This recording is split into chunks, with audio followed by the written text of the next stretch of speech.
Traffic Jam is on now.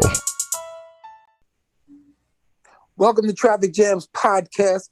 It's your humble correspondent, Dr. Dre, and I'm being joined by, I would say, one of the world's most beautiful women on the planet. And she's not only a star beyond stars, not only an author, not only a photographer, she's a good friend of mine, believe it or not, ladies and gentlemen. Let's welcome to the podcast, Traffic Jams, Miss Heather Hunter. How are you, my dear? Hey, how you doing, sweetie? So glad to be here. Hey, I'm so happy. I'm so happy when Mark asked me if I would do this interview with him. I said, she doesn't want to talk to me. I was excited. I was like, oh, Dr. Dre? I said, that's family. I got to do this. Matter of fact, I told the story about how you escorted me and my mother to the premiere of Who's the Man, believe it or not. Yes. That was a great movie. That's actually a cult classic, actually, in the hip-hop culture. Yes, it is. But we're here talking about you and you being an icon in many different genres and in many different fields. So let's start with one that many people are familiar with you. You were and still are a very famous adult film star. Am I correct? Yes. It's crazy how I took over that business. Because you're gorgeous. Oh, thank you. Yeah, I started at 18 years old, and I've been retired now from the adult industry for about 29 years now. About 30, 29. Yes. So have you seen great changes in the industry since you retired? I haven't seen many changes. If anything, I think, this is the way the world is today. We got a new era. So I think there's more sexual liberation when it comes to the X-rated industry. It's not so taboo as it used to be. So do you think that makes it too accessible, or do you think that makes it the new thing to be a part of? Because so many folks try to jump through what you've done and actually pioneered through. So which would you say, more accessible, or would you say it's just now the new vogue thing? Well, it's, to me personally, I think it's just, I loved it when it was underground. It's really hard to call an adult star, especially the porn stars, now there's really just adult performers. Back then when I was in the business, they were really building up an adult star and branding them and making them into what you would call a legend today. So, because you're a brand. You technically are a brand. Believe it or not, even though you may have retired, you are a brand. Yeah. That was a really masterful strategy with my manager and me, as well with Vivid, the company I used to be with, because I used to be a Vivid girl. So back then, we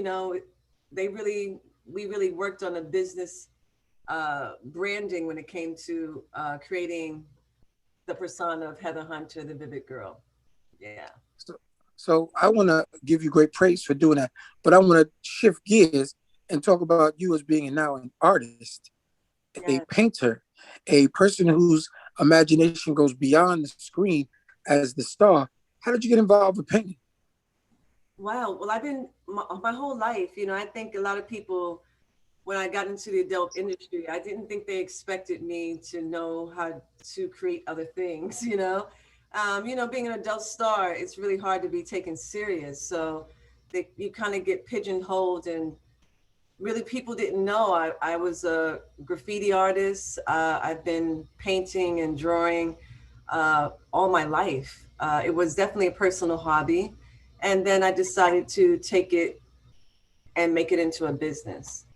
And that started actually when I got out of the adult industry. So I went from doing artwork. On top of that, I went into doing music. It just kept going from music to art to books, Well, I was going down that path because I'm going to stick with the art. So are some of your inspiration and some of your paintings inspired from where you were born and raised in the Bronx, New York? Yes, actually, it's from my being a graffiti artist. I used to tag the trains. I used to go in the subways, tag the trains, the A's, the C's, the ones, the twos, the threes in New York City. How you gonna go out tagging and you're not 6 feet tall.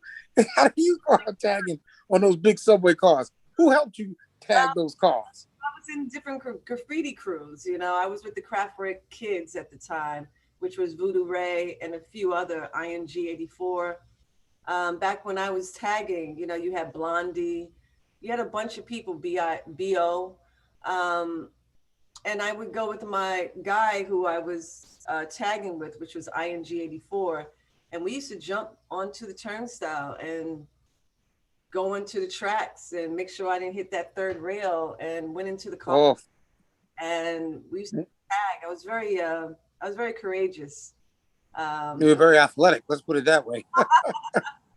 And the craziest thing, I actually got busted a couple of times, and I was put into juvenile delinquent, you could say art school, and it was Keith Haring's art school. And back then, I didn't really know how big Keith Haring was. Back then you're just a teenager, you're just expressing yourself.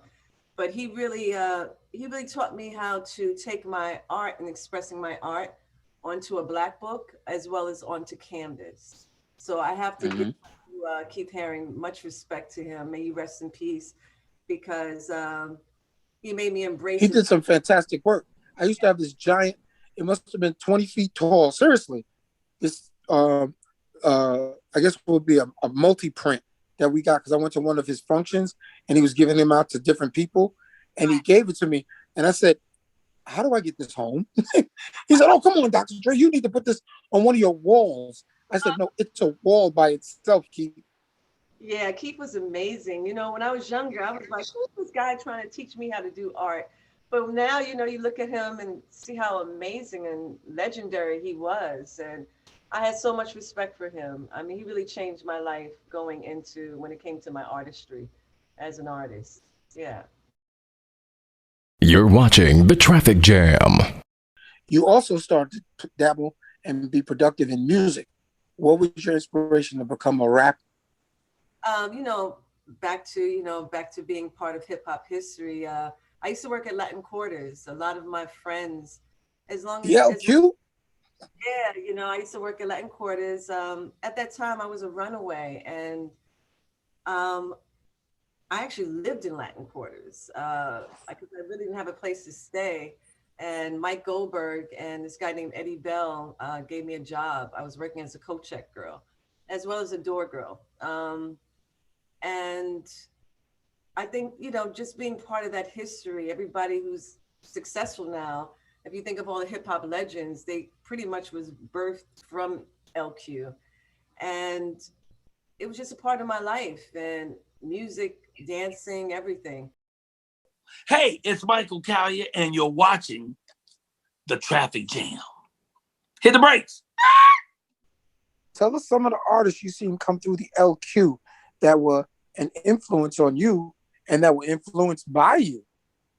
Well, when it came to dancing, it was the IOU dancers. I actually used to dance with them for a while. Rocksteady Crew, when you look at Crazy Legs, he was inspiring to be on the dance floor and just learning how to pop rock with him.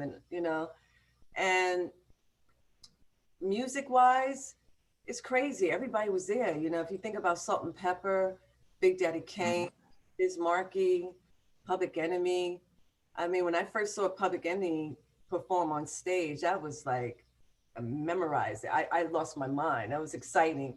The Public Enemy movement was just really, it impact everything inside me. And also, I was there when we had the service for Scott LaRock, and that was, Yes, that was pretty sad. That was very sad, but I was so happy to be there, just to witness, a lot of hip hop history that came from that place. That was pretty much like my haven, and I could say that for all the other people that came from out of there.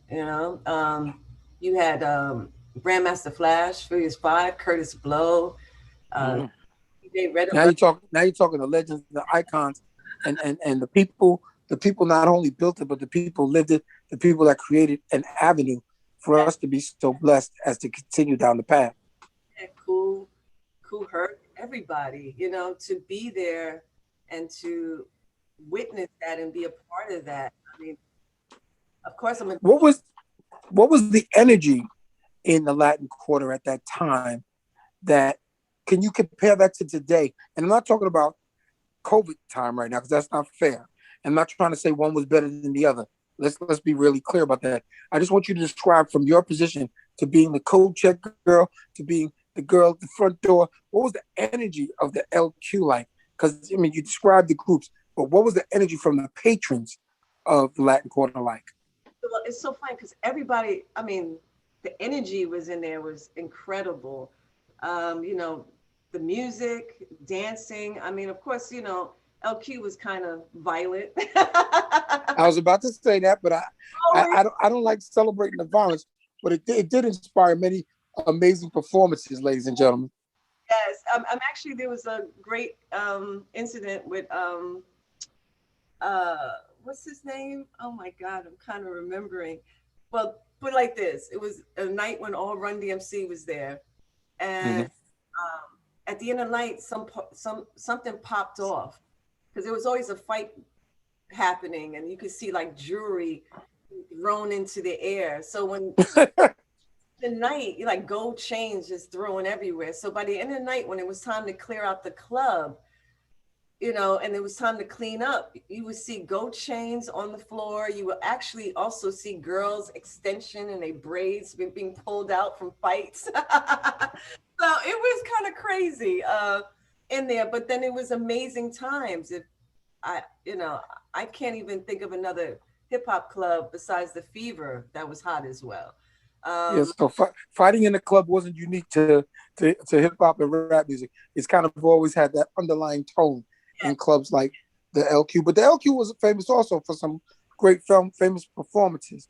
But let's go back to what I was asking about, is what brought you into deciding to become a rapper and actually spit bars? Well, when I first started music, I actually signed with Island Records and I was doing house music. I did a song called I Want It All Night Long, and that actually hit the Billboard charts. So after I toured with that song and that EP, I got signed to Tommy Boy Records. And Tommy Boy Records really didn't know what to do with me. They wasn't sure, should I go R&B when they should have had me doing hip hop. So I actually got shelved when I was at Tommy Boy Records and I got released. And then I decided to put out my own album.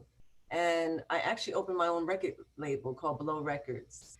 And Akinelli, thank God, I love Akinelli because he really came in and he taught me how to rhyme.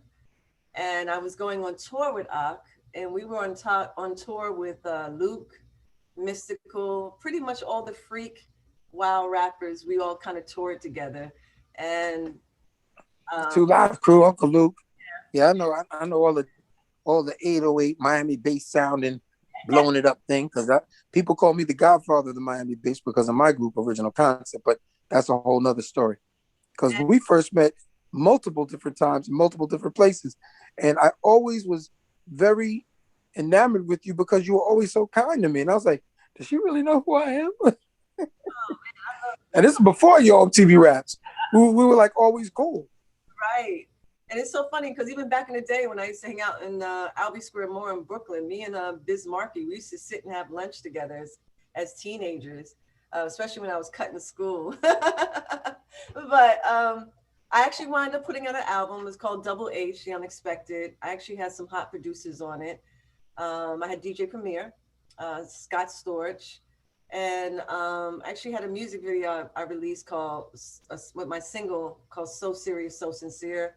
Wyclef Jean, he was actually featured in the video. So that was a great experience. I toured with that album for about 2 years. And then I decided it was time to go on to another talent that I wanted to express, which was writing a book. And I was about to ask you. Yeah. Now, I just heard about this book. Is there an audio version to this book so I can actually get a chance to hear you speaking the words that's in the pages?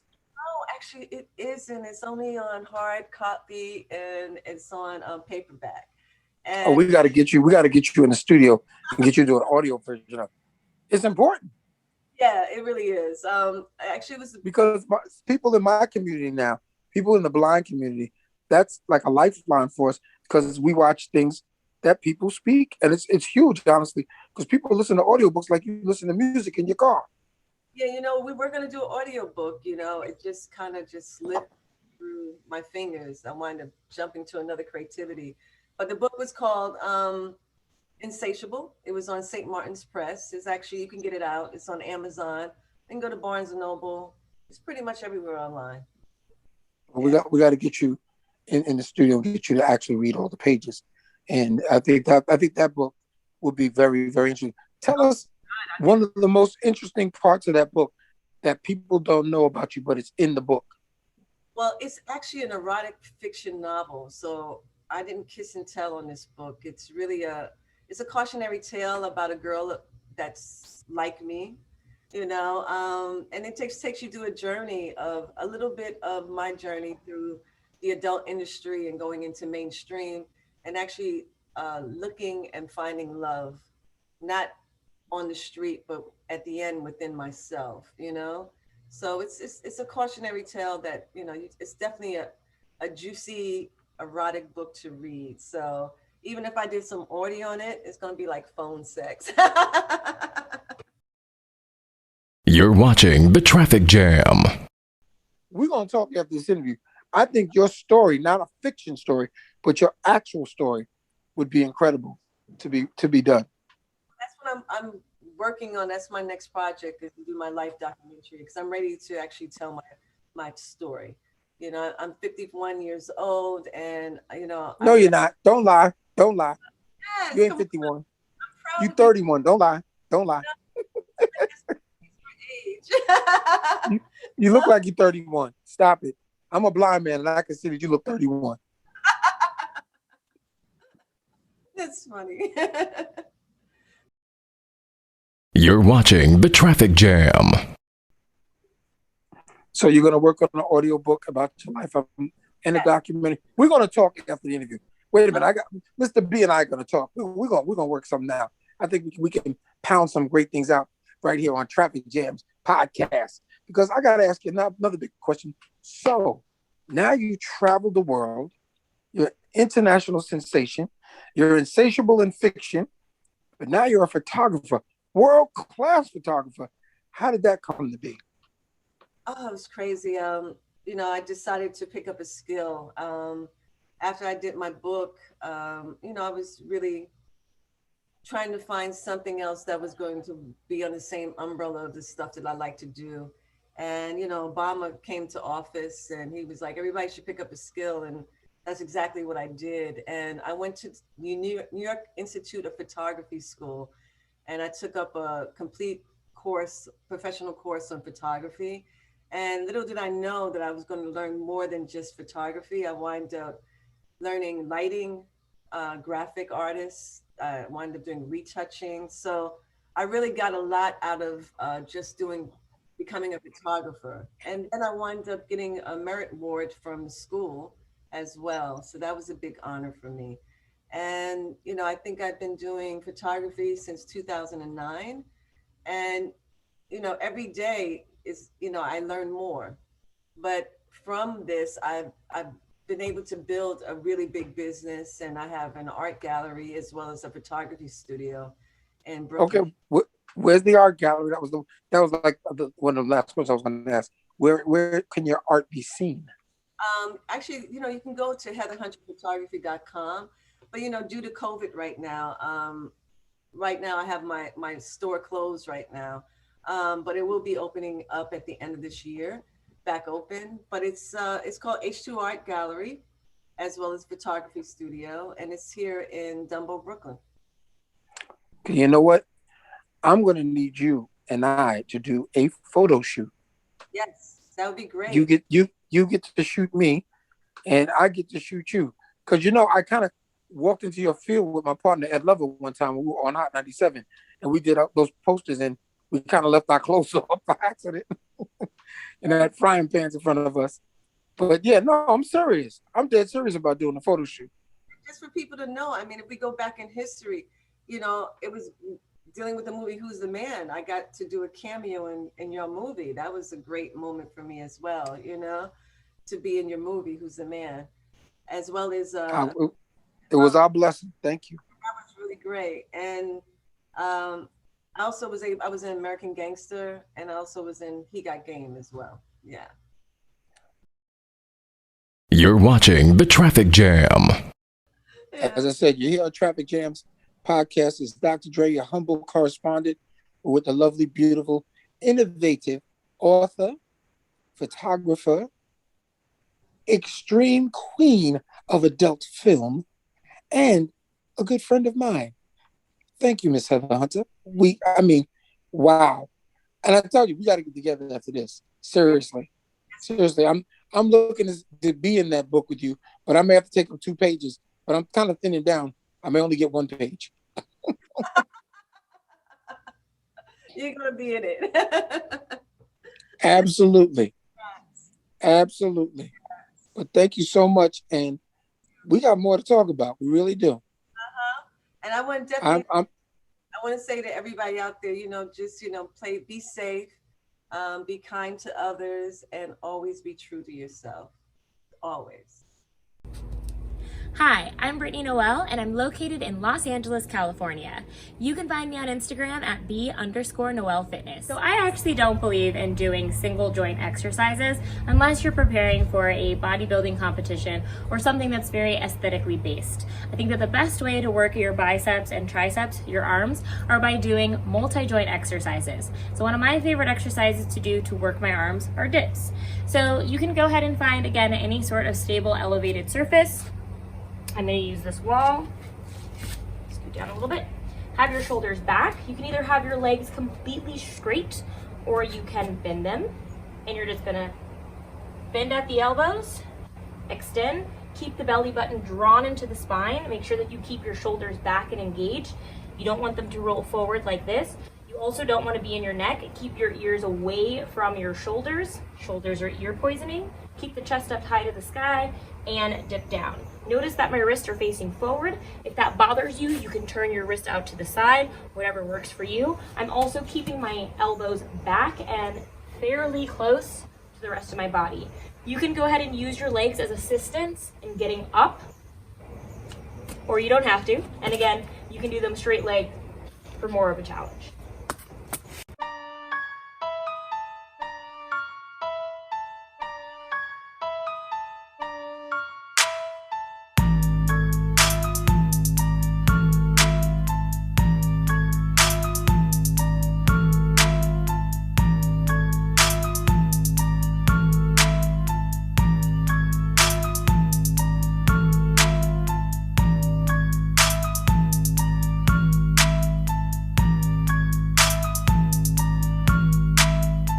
This is The Traffic Jam.